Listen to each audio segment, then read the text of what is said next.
Anda bersama Brother Fai di channel Malam Mistik, sebuah rancangan audio dan video cerita seram dan mistik. Semoga anda semua terhibur.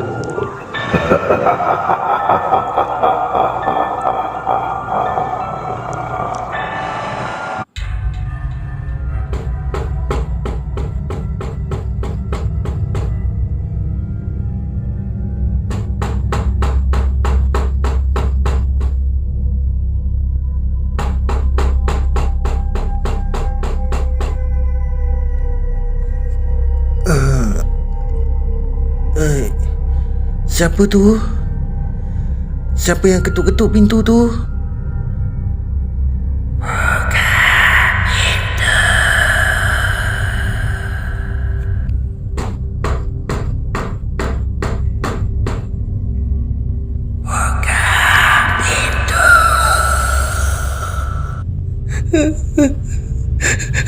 Jangan ganggu aku. Jangan ganggu. Tolong. Ya Allah.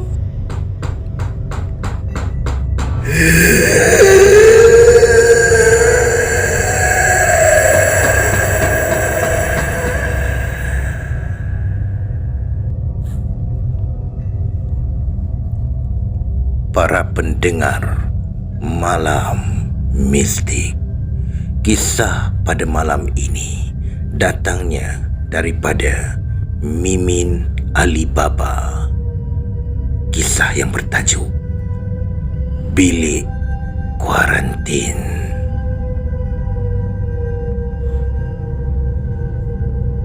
Semasa bulan lepas, tempat aku bertugas diarahkan tutup dan arahan kuarantin serta-merta dikeluarkan selepas beberapa pesakit dan jururawat disahkan positif COVID-19 dan dihantar ke Hospital Sungai Buloh. Kesemua jururawat termasuk aku yang negatif COVID-19 ni tidak dibenarkan balik ke rumah dan terpaksa menjalani kuarantin wajib di wad sepanjang tempoh 14 hari kerana telah menjadi kontak rapat bersama dengan pesakit lain. Oleh kerana tiada persediaan untuk kuarantin, pihak atasan dengan kata sepakat membuka bilik 1 dan bilik 2 sebagai tempat kami tidur dan berehat selama tempoh kuarantin itu. Sister, pasti ke nak guna bilik tu untuk kita tidur sepanjang kuarantin ni? Lama tu, 14 hari. Tanyaku kepada Sister Rosa. Tak ada pilihan, terpaksa juga.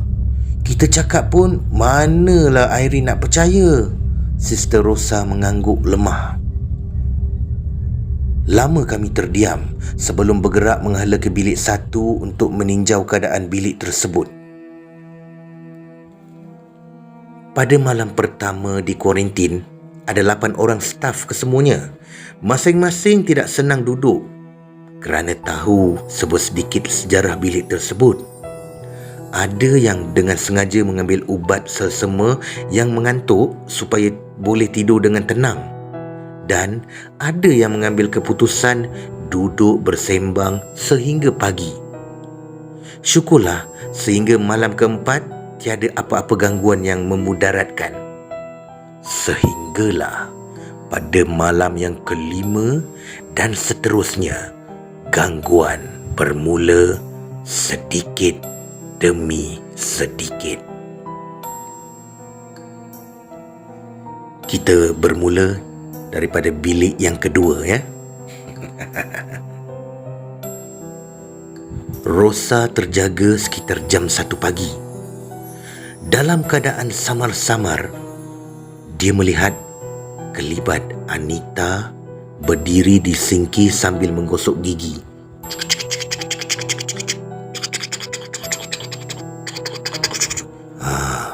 Bunyi sound effect apa ni, orang berus gigi lah. Anita baru habis shift petang ke? tegur Rosa sambil mengesat matanya. Anita mengangguk kepalanya tanpa menoleh ke arah Rosa dan terus menggosok gigi sambil memandang ke arah cermin. Rosa pelik. Sudah lebih 10 minit Anita menggosok giginya sambil memandang cermin tanpa berkelip. Anita, kau okey kata? Kau okey? Anita menoleh dan terus menerpa ke arahnya.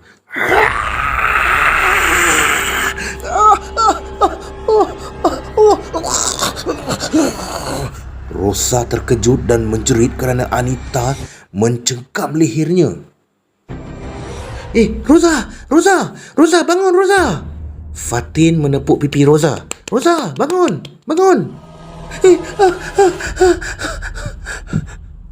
Rosa tersedar, terus merapatkan diri ke dinding dan menangis. Kau kenapa? Anita mana? Anita, kenapa dia cekik aku? Soal Rosa dalam esak tangis. Anita kan kat hospital Sungai Buloh. Kau kenapa ni? Fatin cemas. Rosa memeluk Fatin dan menceritakan apa yang berlaku sebentar tadi. Fatin pula menyalahkan Rosa kerana tidur dari maghrib sehingga lewat malam. Sebab itulah bermimpi yang tidak sepatutnya. Rosa memegang lehernya dan terasa sakit. Dia menjeling ke arah sinki. Memang jelas sosok Anita yang dilihatnya sebentar tadi menggosok gigi dekat situ. Sekitar jam 12.30 malam, Aimi terjaga kerana terdengar bunyi TV dipasang. Suasana bilik agak cerah kerana cahaya dari TV. Aimi meraba meja di sebelahnya dan mencapai cermin mata. Dia melihat ada sosok seseorang sedang duduk menghadap TV. Tapi tak ada siaran. Cuma cahaya berwarna putih cerah saja. Belum sempat Aimi menegur, tiba-tiba Ina mencuit lengannya. Dia terkejut. Kau nampak tak apa yang aku nampak? Bisik Ina ke telinga Aimi. Siapa yang tengok TV tu? Soal Aimi semula. TV tu mana boleh guna? Kan rosak. Ya, Aimi baru teringat TV tersebut TV kotak lama yang sebelum ni kami pernah guna untuk CCTV. Sedang Aimi dan Ina berbisik-bisik, tiba-tiba sosok tubuh itu bangun perlahan-lahan.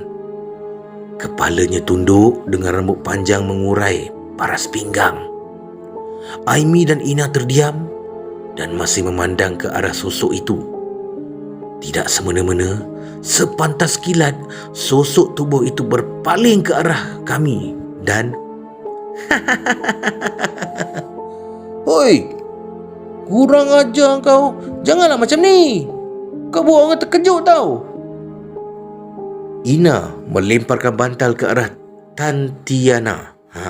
Tantiana ketawa berdekah-dekah kerana berjaya membuat Aimi dan Ina ketakutan. Aku bosan lah. Aku ingatkan TV ni elok lagi. Aku cubalah buka. Tantiana menutup TV dan kembali ke katilnya. TV tu kan untuk CCTV. Esoklah kita minta kat HR TV lain.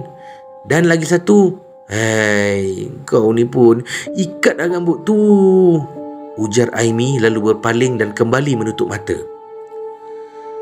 Dalam hatinya menyumpah seranah. Sudahlah bilik ini macam-macam ceritanya. Gurau pun tak bertempat. Tidak lama selepas tu, kedengaran bunyi pintu bilik dibuka.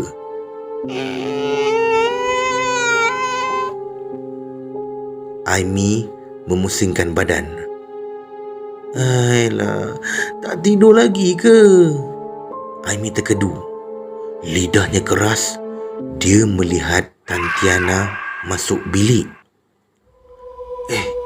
Bila masa dia keluar? Kan tak sampai 10 minit lepas dia baring di katilnya? ujar Aimi dalam hati. Hello, nampak hantu ke? Tantiana memetik jarinya di depan muka. Aimi seraya duduk di sebelahku. Kau dari mana? Soal Aimi gagap. Aku jenguk Sister Rosa dengan Min kat sebelah tu. Mereka kata bosan, jadi aku temankanlah sekejap. Okey. Tantiana terus bangun menuju ke katilnya. Aimi memandang ke arah Ina. Ternyata Ina pun terkejut dan hanya mampu terdiam. Mereka cuma mampu terdiam dan menarik selimut masing-masing. Jam menunjukkan pukul 1:30 pagi. Kak Ida bingkas bangun kerana perutnya memulas. Aduh, sakit perut pula time-time malam macam ni. Untuk pengetahuan semua, bilik ini sama seperti kubikel terbuka yang ada di mana-mana hospital. Kedudukan tandas berada di sudut sebelah kiri. Sedang melayan perasaan di dalam tandas, Kak Ida terdengar bunyi seseorang memanggilnya. Selepas tu diikuti tombol pintu dipulas berkali-kali. Ida Hani.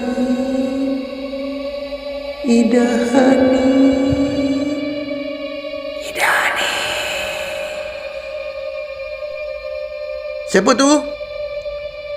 Sekejaplah. Kak Ida segera bersiap kerana bimbang ada yang ingin menggunakan tandas juga. Ketika hendak keluar, tombol pintu seolah-olah ditarik dari luar.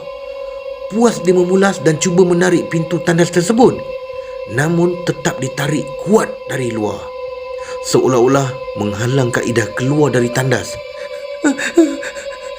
Janganlah macam ni, tak kelakarlah, bentak Kak Ida. Sekali lagi, beliau cuba memulas dan menarik tombol pintu. Kak Ida hampir menangis kerana bila pintu sudah dapat dibuka, tetapi ditarik semula dan ditutup dari luar. Kak Ida mengetuk pintu sekuat hatinya dan menjerit memanggil Aimi, Rosa, Ina dan Tantiana. Malangnya mereka tidak mendengar langsung suara jeritan Kak Ida. Alah, masa ni pula nak terkencing, Ina mengomel lalu bangun menuju ke tandas. Alangkah terkejutnya bila dia melihat Kak Ida duduk menangis tersedu-sedan di dalam tandas. Ina segera mendapatkan Kak Ida. Kak Ida! Kak Ida, kenapa ni Kak Ida? Kak Ida! Kak Ida menceritakan peristiwa yang terjadi sebentar tadi. Ina menjeling jam di dinding. Baru pukul 1.50 pagi. Akak kata lama, baru 20 minit je akak dalam tandas ni. Saya tak dengar pun suara akak panggil. Ina seraya membantu Kak Ida bangun. Aku rasa macam dah berjam-jam aku dalam terkunci kat tandas ni, ujar Kak Ida lemah.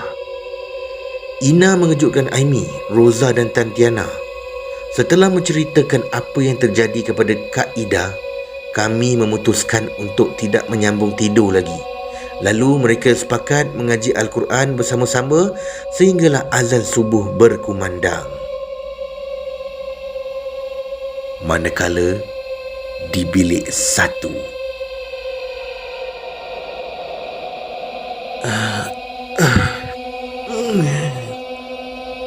aku mengesat mataku berulang kali. Aku seakan-akan tidak percaya apa yang dilihat di hujung katil. Aku segera mengambil telefon bimbit untuk mengaktifkan mod lampu suluh, lalu menghalakan ke arah hujung katilku. Jantungku seakan-akan terhenti bila aku melihat seorang kanak-kanak dalam lingkungan umur 5 tahun berdiri tegak sambil memerhati ke arahku. Aku terus memejam mataku dan menarik selimut sehingga ke kepala. Namun, aku dapat rasakan jari jemari kecil menyentuh lembut kakiku sehingga ke betis. Badanku menggigil. cuba untuk membaca ayat kursi dan beberapa potong ayat Al-Quran. Namun semuanya lintang pukang dan tidak tersusun kerana ketakutan yang melampau.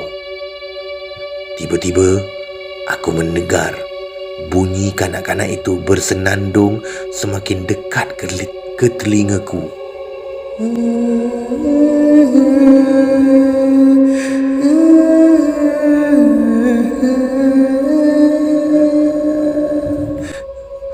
Allahu Akbar. Allahu Akbar. Ya Allah. Hanya itu saja yang aku mampu ucapkan. Aku cuba memanggil Sister Rosa dan Fatin yang sedang lena di katil kiri dan kananku, tetapi suaraku seakan-akan tersekat. Badanku kaku. Aku dapat rasakan selimutku perlahan-lahan ditarik ke bawah. Aku pejamkan mata dan cuba mengelak untuk melihat di sekelilingku. Entah pukul berapa aku terlena dengan sendirinya. Aku terbangun bila terdengar azan subuh berkumandang di telefon bimbitku. Aku bangun dan melihat selimutku berada di katil kosong di hadapanku. Ini di antara pengalaman aku dan rakan-rakan semasa di kuarantin tempoh hari. 14 hari berlalu bagaikan terlalu lama buat kami. Sekian daripada Mimin Alibaba. Terima kasih Brother Fai. Terima kasih kepada anda yang mendengar kisah ini. Peace. No war.